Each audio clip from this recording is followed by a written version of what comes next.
Hello everyone, BSc mathematics के इस video lecture में आपका एक बार फिर से स्वागत है।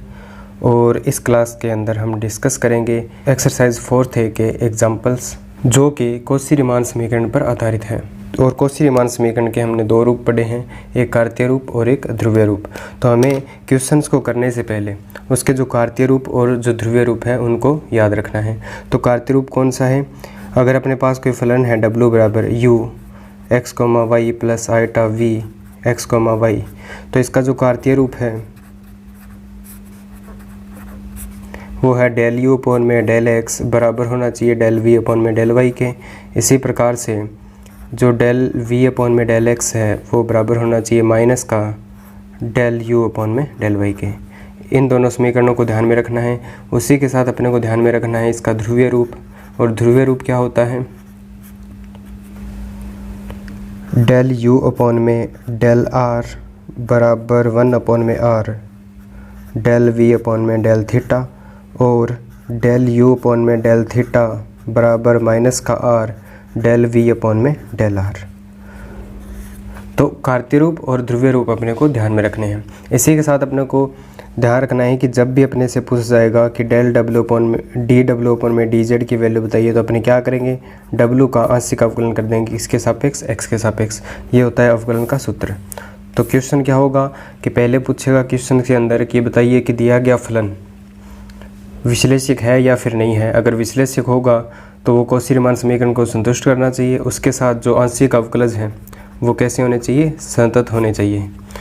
और फिर अगर अपने से पूछे कि w का z के सापेक्ष अवकलन ज्ञात कीजिए, तो अपने क्या करेंगे? डेल w अपॉन में डेल x निकाल देंगे। उसी के साथ अपनों ने देखा था कि अगर अपने को फलन दिया जाए z बराबर f ऑफ w के अंदर, इस केस के अंदर अगर अपने से पूछे कि कोई फलन विश्लेषिक कब होगा, तो उसके लिए अपने फॉर्मूला लगाते हैं फिर dz अपॉन में dw का, जो किसके बराबर होता है? डेल z अपॉन में डेल u के। और जिस पॉइंट पर ये चीज़ जीरो हो जाती है उस केस के अंदर dw अपॉन में dz एग्जिस्ट नहीं करता और उस पॉइंट पर जो ये फलन w है वो विश्लेषिक नहीं होता। तो अब इसके करते हैं अपने एग्जाम्पल नंबर 1, 2 और 3 हमने डिस्कस कर लिए थे प्रीवियस क्लासेस के अंदर। और जो एक्सरसाइज 4 का क्वेश्चन नंबर 1 है वो भी हमने डिस्कस कर लिया था। अब हम इस क्लास के अंदर डिस्कस करेंगे अपने एग्जाम्पल नंबर 4 और उससे आगे के एग्जाम्पल है वो डिस्कस करने वाले हैं। तो सबसे पहले देखते हैं अपने एग्जाम्पल नंबर 4। तो अब हमें देखना है एग्जाम्पल नंबर 4। एग्जाम्पल नंबर 4 के अंदर क्या पूछा गया है कि w एक फंक्शन दे रखा है r थीटा के रूप में, यानी कि ध्रुवीय रूप में इसको दे रखा है r की power n cos n theta plus iota sine n theta. और r की वैल्यू 0 नहीं है लेनी है अपने को। और n का जो मान है यानी कि n जो है वो सभी वास्तविक संख्या अपने ले सकते हैं।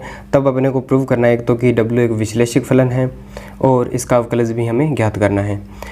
अब r 0 नहीं है, क्यों? क्योंकि n को अपने को लेना है रियल नंबर में से। जब अपने n रियल नंबर में से लेंगे तो इसका मान नेगेटिव आ सकता है। जब इसका मान नेगेटिव हो जाएगा तो r चला जाएगा भाग के अंदर, और उस केस के अंदर अगर r की वैल्यू 0 हो जाएगी तो ये w परिभाषित नहीं होगा। तो यानी कि अपने को r को 0 नहीं लेना है। अब बात करते हैं, सबसे पहले इसमें देखना है अपने को कि w विश्लेषिक है और उसके बाद इसका अवकलन भी ज्ञात करना है। तो अपने मान लेते हैं कि जो फलन w है वो बराबर है किसके?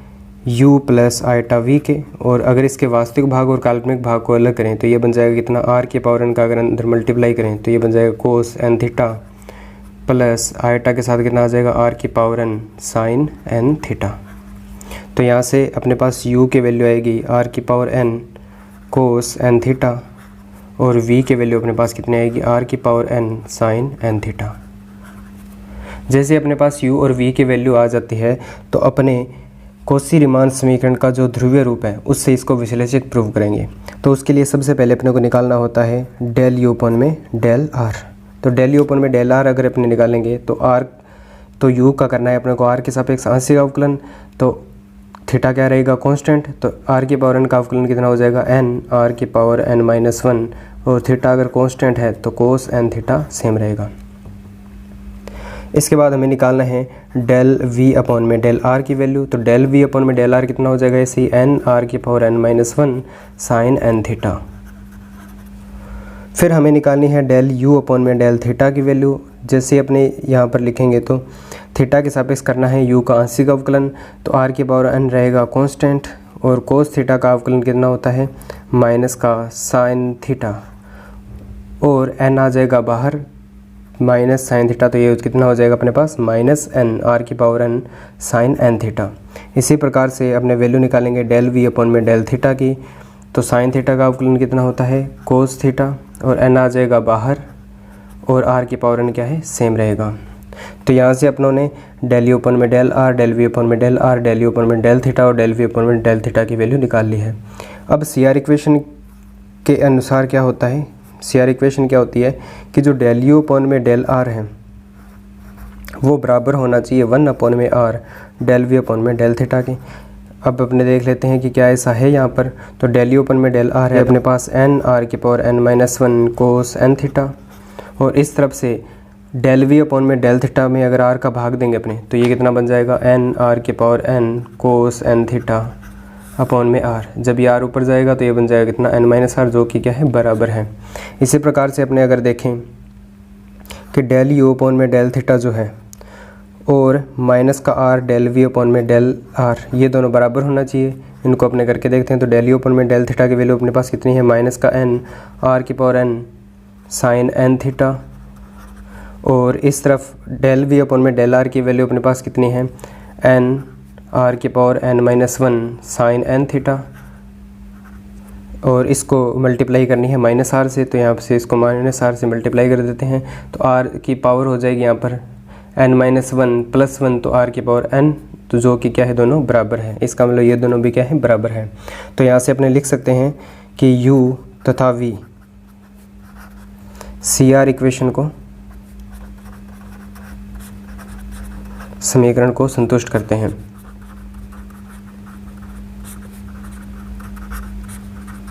अगर ऐसा है, अगर ये सी आर समीकरण को संतुष्ट करते हैं तथा आंशिक अवकलज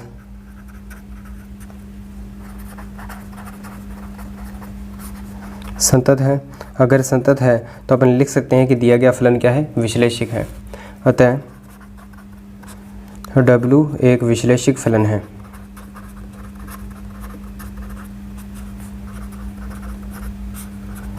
अगर विश्लेषिक फलन है तो अपने इसका अवकलन ज्ञात कर सकते हैं।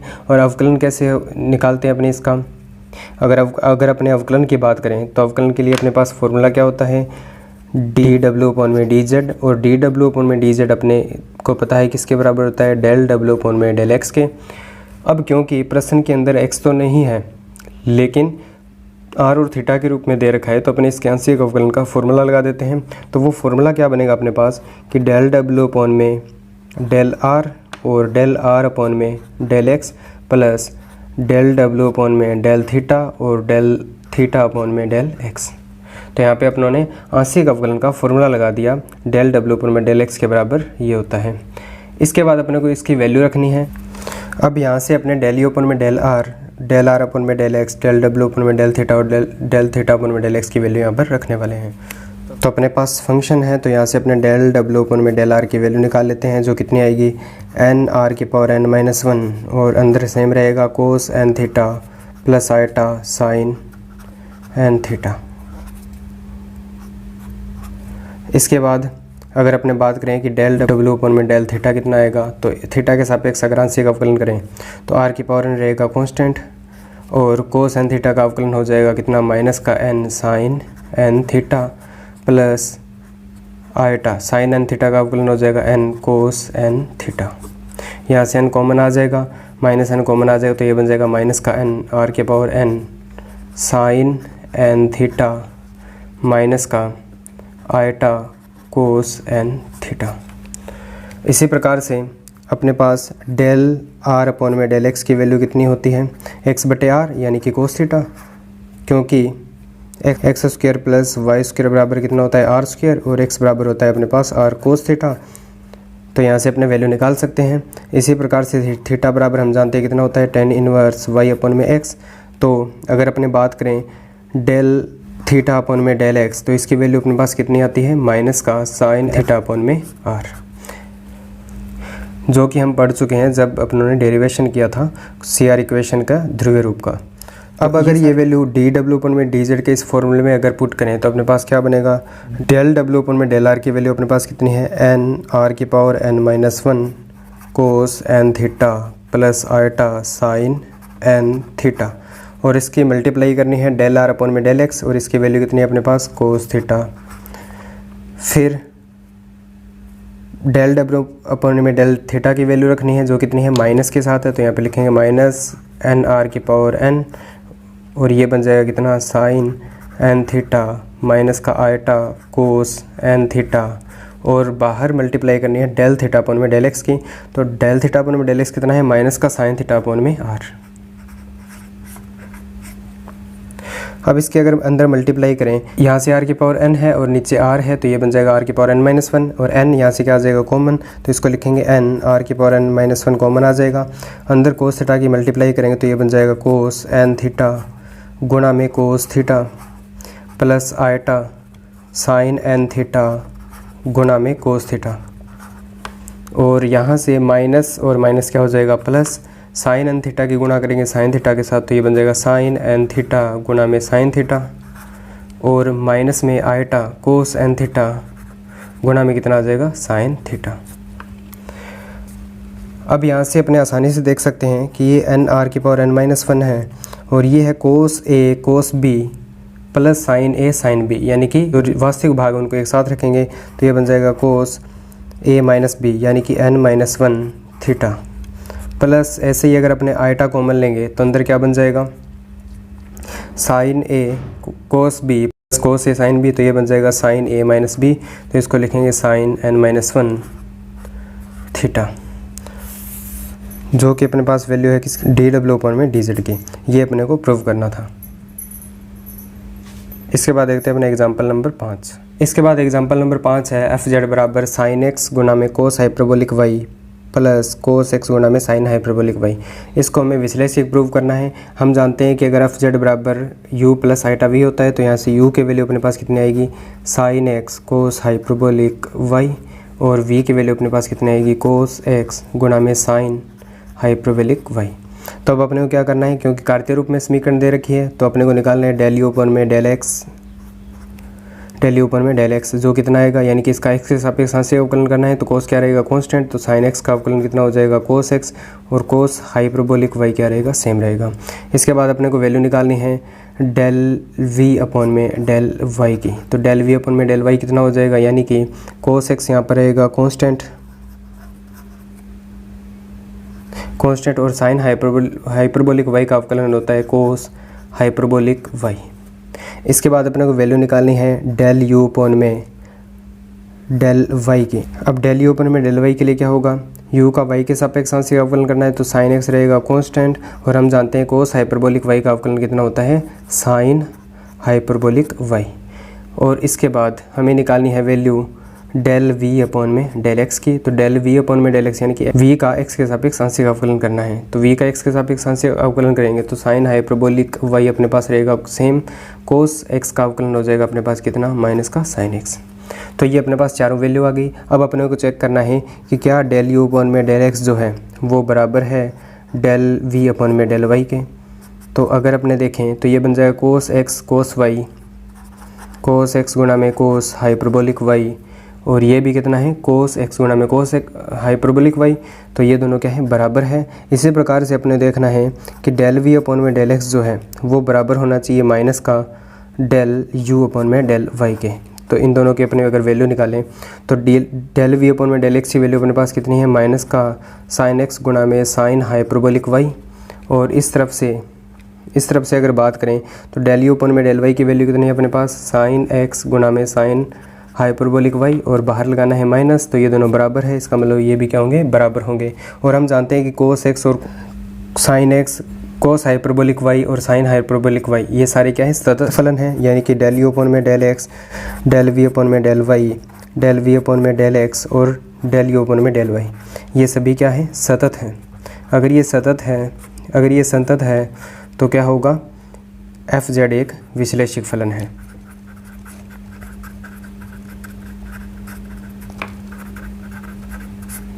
और ये हमें प्रूव करना था। इसके बाद हम देखते हैं एग्जांपल नंबर 6। तो एग्जाम्पल नंबर 6 अपने पास है कि जेड के किस मान के लिए डब्ल्यू विश्लेषक नहीं है, और जहाँ पर जेड जो है वो दे रखा है sine u cos hyperbolic v plus iota cos u sine hyperbolic v. यानी कि इस बार जो फलन है अपने को डब्ल्यू बराबर एफ ऑफ जेड के रूप में ना दे करके जेड बराबर एफ ऑफ डब्ल्यू के रूप में दे रखा है, जो अपनों ने डिस्कस किया था। अगर ऐसी कंडीशन जब भी आती है और अपने से पूछा जाए कि डब्ल्यू विश्लेषी कब नहीं होगा, तो उस केस के अंदर हम वैल्यू निकालते हैं किसकी, डी जेड अपॉन में डी डब्ल्यू की। और जिस केस के अंदर इसकी वैल्यू हो जाती है 0, उस पॉइंट के ऊपर जो डब्ल्यू है वो विश्लेषिक नहीं रहता। तो अपने को वैल्यू निकालनी है किसकी, डी जेड अपॉन में डी डब्ल्यू की।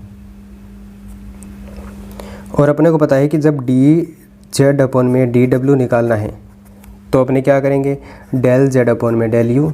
और जैसे ही डेल जेड अपॉन में डेल यू करेंगे यानी कि जेड का यू के सापेक्ष आंशिक अवकलन करेंगे, ये अपने को फॉर्मूला पता है।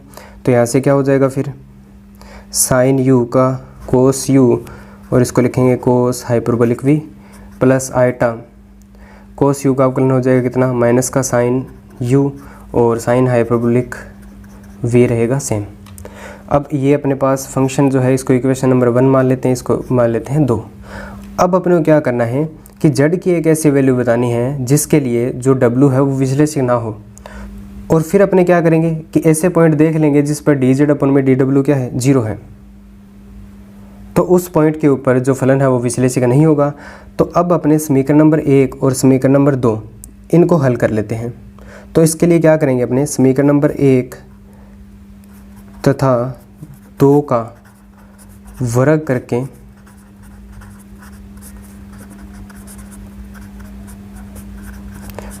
अपने जोड़ेंगे। तो यहाँ से अपने को क्या मिलेगा, जेड और डी जेड अपन में डी डब्ल्यू के अंदर एक रिलेशन मिलेगा, वहाँ से अपने इसकी वैल्यू निकाल लेंगे। तो जब इसको वर्ग करके जोड़ेंगे यानी कि जेड स्क्वायर प्लस इस तरफ कितना आएगा, डेल जेड अपॉन में डेल यू की होल स्क्वायर बराबर इस तरफ क्या बनेगा, इसका वर्ग करके जोड़ना है। तो ये बन जाएगा कितना, sine u cos hyperbolic v का वर्ग प्लस यहाँ से इसका वर्ग करेंगे तो ये कितना बन जाएगा, iota cos u sine hyperbolic v का वर्ग, और प्लस में कितना आएगा 2 into sine u cos hyperbolic v गुणा में iota cos u sine hyperbolic v. दूसरे का वर्ग जोड़ना है तो ये कितना बन जाएगा, cos u cos hyperbolic v की होल स्क्वायर प्लस ये है अपने पास माइनस का iota sine u sine hyperbolic v की होल स्क्वायर, और 2 इंटू करना है तो ये बन जाएगा कितना, माइनस है बीच में तो ये लग जाएगा minus cos u cos hyperbolic v गुणा में iota sine u sine hyperbolic we.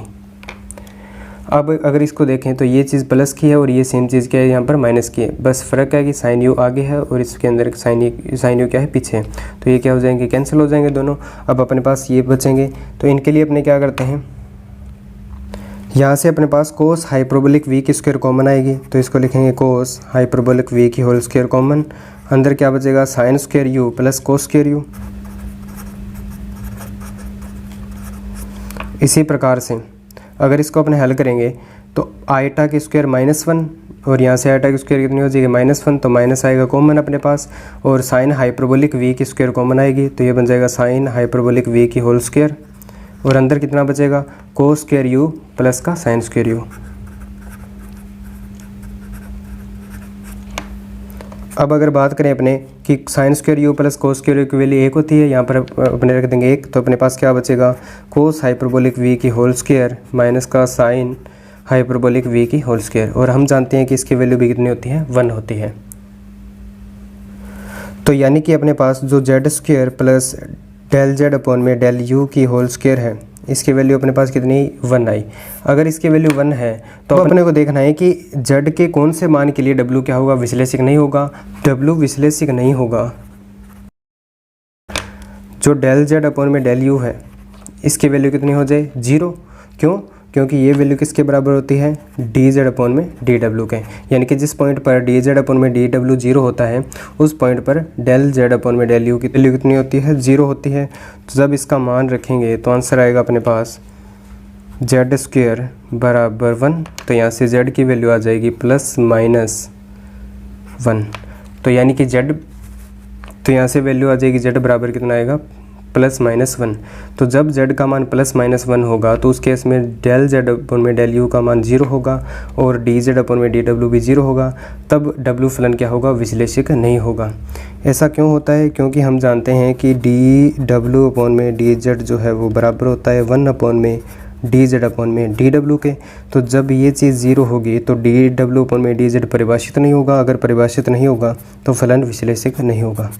तो यहाँ से अपने पास आंसर आया जेड बराबर प्लस माइनस 1।